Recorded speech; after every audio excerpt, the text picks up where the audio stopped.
तप करना शास्त्र विरुद्ध साधना है। शास्त्र विधि को त्याग कर जो मनमानी पूजा करते हैं, साधना करते हैं, आचरण करते हैं, उनको कोई लाभ नहीं होता, ना उनकी गति होती है, ना मोक्ष होता है, और ना ही उनको कोई सुख होता है। और इन तीन चीजों के लिए, तीन वस्तुओं के लिए हम परमात्मा की तलाश खोज करते हैं, उसकी पाने का प्रयत्न करते हैं। इस तप से क्या होता है? तप से राज राजमद मानम जन्म तीसरे शुक्र श्वानम। ऋषि लोग हजारों वर्षों तक तप करते थे, उतना ही उसको राज्य मिल जाता था।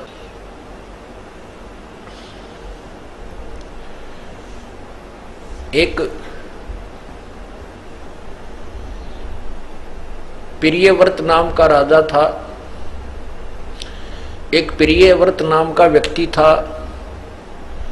उसने 11 अरब वर्ष तक तप किया। उसको उस तप के प्रतिफल में उतना ही समय तक शासन मिल गया, वो राजा रहा। जब वो अपने 11 अरब वर्ष के राज्य को भोग कर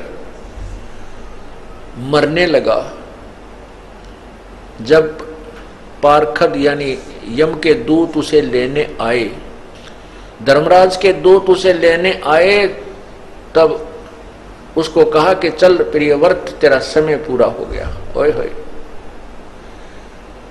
तब प्रियव्रत कहता है कि मुझे कुछ और समय दे दो, मुझे कुछ और समय दे दो। तब उन दूतों ने कहा कि नहीं, तेरे लिए अब इससे आगे कोई श्वास भी देने का हुक्म नहीं है। उठा ले गए, धर्मराज के पास पेश कर दिए।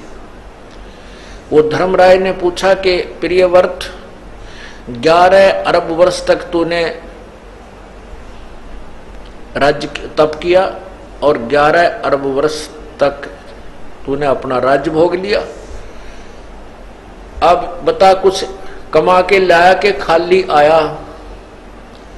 तब प्रियव्रत कहता है, महाराज खाली आया, कुछ नहीं लाया। फिर धर्मराज ने कहा कि इसको गधे की जूनी दो, गधे की योनि में डाल दो, इसका काला मुंह करो। तब उसने, प्रियव्रत ने कहा, मेरा काला मुंह क्यों कीजिए है? धर्मराज ने कहा कि 11 अरब वर्ष तक तूने तप किया, उसके बदले में राज ले लिया, भगवान की भक्ति करी नहीं, इसलिए तेरा काला मुंह किया जा रहा है और गधे की जूनी में तुझे डाला जा रहा है। तब प्रियव्रत कहता है, भूल हुई, बहुत गलती बनी। तो धर्मराज ने कहा, अब तो बनगी भाई, फिर संभलना। एक काणाकर्ण तपस्वी था, उसने 22 लाख वर्ष तक तप किया, इतने ही वर्ष तक राज्य किया। उसको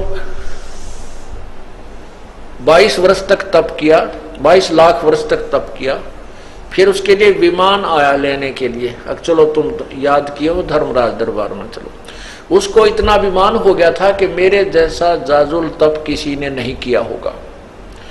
रास्ते में एक पत्थर पर शिला थी, एक पत्थर का बहुत बड़ी पत्थर था, और उसके चारों तरफ उन पार्षदों ने कहा, जो उसको लेने आए थे, वो दूतों ने कहा कि तपस्वी जी, आप इस परशिला के चारों तरफ एक परिक्रमा देकर आओ, ये नियम है।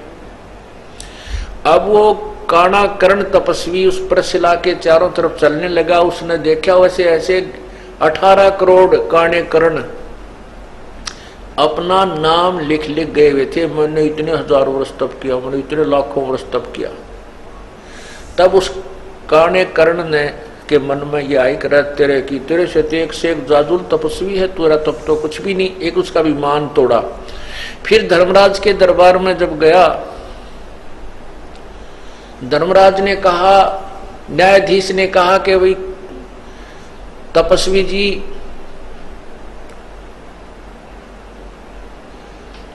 कि तूने इतने वर्ष तक तप किया, कहाँ जी तप किया। कहने लगे कि अब और इतने वर्ष तक राज्य किया। तो पूछला, कहने लगा तो धर्मराज के मैं न्याय करूं या रहम करूं, अदल करूं, अदल माने न्याय, अदल करूं या फजल करूं, फजल माने रहम। अब देखो बुद्धि भ्रष्ट होती है इंसान की। अब क्या मन में आता है उस तपस्वी के कि ये रहम क्यों कराऊं इससे, मैंने ही तप किया और मैंने ही राज्य प्राप्त किया, अब ये इसमें रहम की क्या आवश्यकता पड़ेगी। कहने लगे न्याय कर, अदल करो। वो कहता है कि मैंने 22 लाख वर्ष तप किया, इतने वर्ष राज्य किया, तो इसमें रहम की क्या आवश्यकता है, आप न्याय करो। तब धर्मराज ने कहा कि जिस टुकड़ी, पत्थर की टुकड़ी के ऊपर बैठकर, जिस पत्थर की शिला पर बैठकर तूने तप किया था वो किसकी थी, तेरी थी या मेरी थी, बता। अब वो ये कहे कि मेरी थी, तो धर्मराज कहता कि लाया क्यों नहीं, फिर उसने अपनी साथ में तेरी थी। तो तब उसने कहा वो तो महाराज आपकी थी, तो भाई मेरी उस टुकड़ी का अब तू किराया दे मुझे। उस टुकड़ी को 22 लाख वर्ष तक अपने सिर पर रख, तब न्याय होगा। तब कहता है रहम करो, अब रहम करो। ने बोला रहम करूं तो मैंने अपने सिर पर रखनी पड़ेगी भाई, यह गलती मैं नहीं कर सकता। उसको सरब बना दिया और 22 लाख वर्ष तक वो मरता रहा, जीता रहा और उस टुकड़ी के नीचे उसका वास रहा।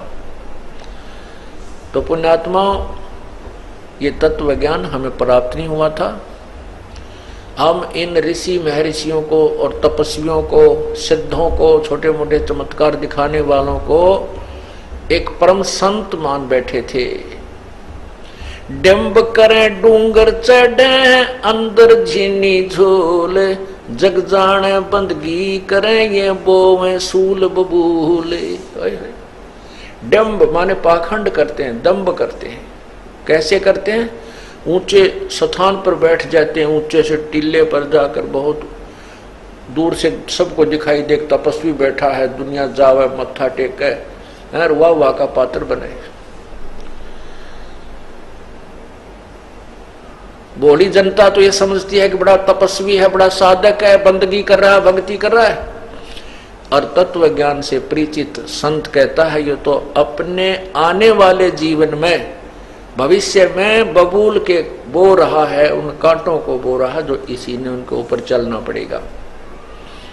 डंब करे डूंगर चढ़ ये अंदर झीनी झूल, जग जाने बंदगी करे ये बोवे सूल बबूल।